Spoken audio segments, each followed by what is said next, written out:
लेकर supreme court में हुई सुनवाई। शीतकालीन सत्र के बाद होगी अगली सुनवाई। श्री कृष्ण जन्मभूमि मंदिर का केस लड़ रहे दिनेश शर्मा फलाहारी ने कहा कि मुस्लिम पक्ष ने हाई कोर्ट के फैसलों को सुप्रीम कोर्ट में चैलेंज किया है। उन्होंने कहा कि सुप्रीम कोर्ट में मुस्लिम पक्ष ने दलील दी है कि सभी 18 मुकदमों को सुनवाई योग्य मान लिया है। हाईकोर्ट ने वर्ष 1991 को प्रभावी नहीं माना है। मुस्लिम पक्ष का कहना है कि ये सभी मुकदमे सुनवाई योग्य नहीं हैं, इनको खारिज किया जाए। जबकि हिंदू पक्ष की मांग है कि इलाहाबाद हाई कोर्ट द्वारा लगातार 4 महीने बहस सुनने के बाद में ये ऐतिहासिक निर्णय दिया है, इसको मुस्लिम पक्ष को भी मानना चाहिए। दिनेश शर्मा फलाहारी ने कहा कि मुस्लिम पक्ष के पास में कोई भी प्राचीन साक्ष्य नहीं है जिसको वह न्यायालय में दिखा सकें, जबकि हिंदू पक्ष ने सभी प्राचीन साक्ष्यों की कॉपी न्यायालय में जमा करा दी है।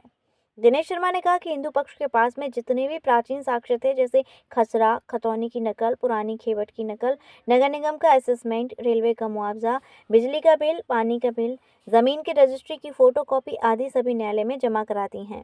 न्यायालय ने लगातार वर्शिप एक्ट 1991, वक्फ बोर्ड एक्ट और लिमिटेशन एक्ट पर दोनों पक्षों को सुनने के बाद ऐतिहासिक निर्णय दिया है कि ये सभी मुकदमे सुनवाई योग्य हैं। उन्होंने कहा कि मुस्लिम पक्ष पर कोई भी साक्ष्य नहीं है जिससे वह यह साबित कर सकें कि यहाँ मस्जिद पहले बनी थी। वह केवल मामले को गुमराह करने का प्रयास कर रहा है। उन्होंने कहा कि मुस्लिम पक्ष चाहता है कि मामला लंबा खिंचे और मुस्लिम इस केस को गुमराह करने का प्रयास कर रहा है। सुप्रीम कोर्ट ने हिंदू पक्ष और मुस्लिम पक्ष की तरफ से अधिवक्ताओं में बहस की। माननीय न्यायालय ने मुस्लिम पक्ष से पूछा कि आप सीधे सुप्रीम कोर्ट कैसे आ सकते हैं। इस पर मुस्लिम पक्ष अधिवक्ता ने अपना पक्ष रखा। न्यायालय ने मुस्लिम पक्ष को सुनने के बाद अगली सुनवाई के लिए शीतकालीन सत्र में सुनने के लिए कह दिया। अब श्री कृष्ण जन्म स्थान मामले की सुनवाई शीतकालीन सत्र के बाद होगी। इस मौके पर राष्ट्रीय संरक्षक वेद प्रकाश कटियार, रिटायर्ड कमिश्नर, राष्ट्रीय मंत्री डॉक्टर जमुना देवी शर्मा, महानगर अध्यक्ष नरेश ठाकुर, प्रदेश महामंत्री राजेश चतुर्वेदी आदि लोग मौजूद रहे।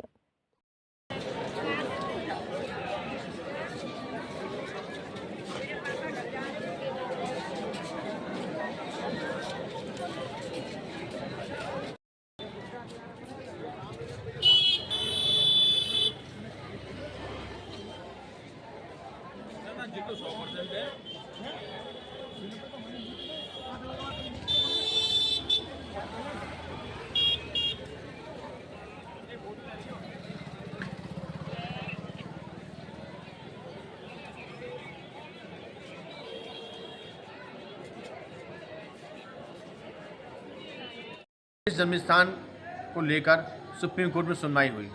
सुनवाई के दौरान माननीय न्यायालय ने मुस्लिम पक्ष से पूछा कि आप सीधे सुप्रीम कोर्ट कैसे आ सकते हैं। इस पर मुस्लिम पक्ष ने अपना पक्ष रखा। मुस्लिम पक्ष ने उस ऐतिहासिक निर्णय को चैलेंज किया है जिसमें हाई कोर्ट ने माना था कि जन्म स्थान से संबंधित सभी 18 मुकदमे सुनवाई योग्य हैं।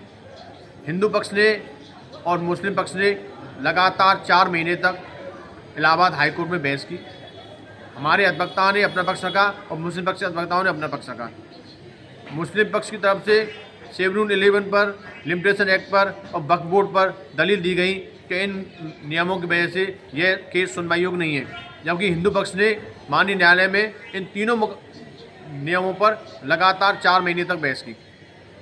दोनों पक्षों की बहस सुनने के बाद में माननीय इलाहाबाद हाईकोर्ट ने एक ऐतिहासिक निर्णय दिया था और न्यायालय ने कहा था कि सभी 18 मुकदमे सुनवाई योग्य हैं। उस आदेश के खिलाफ मुस्लिम पक्ष सुप्रीम कोर्ट गया और सुप्रीम कोर्ट ने दलील दी कि वहाँ पर वर्शिप एक्ट 1991 को प्रभावी मान लिया है, जबकि यह पूजा उपासना अधिनियम यहाँ पर लागू होता है। तो हम तो हिंदू पक्ष मुस्लिम पक्ष से यही अपील करना चाहते हैं कि आप लोग न्यायालय का सम्मान कीजिए, न्यायालय के फैसलों को माने, जबकि मुस्लिम पक्ष बार बार कोई भी आदेश न्यायालय करता है सुप्रीम कोर्ट चला जाता है।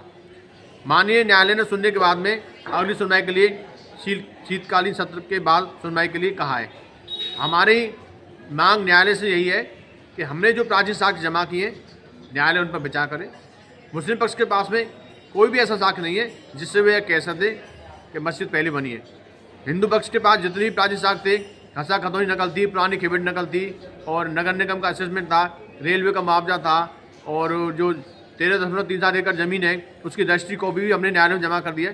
तो न्यायालय ने सबूतों के आधार पर एक ऐतिहासिक निर्णय दिया और इलाहाबाद हाईकोर्ट ने स्वीकार कर लिया कि यह सभी मुकदमे सुनवाई योग्य हैं। कृपया हमारे YouTube चैनल को लाइक व सब्सक्राइब करें। बेल आइकॉन दबाएं।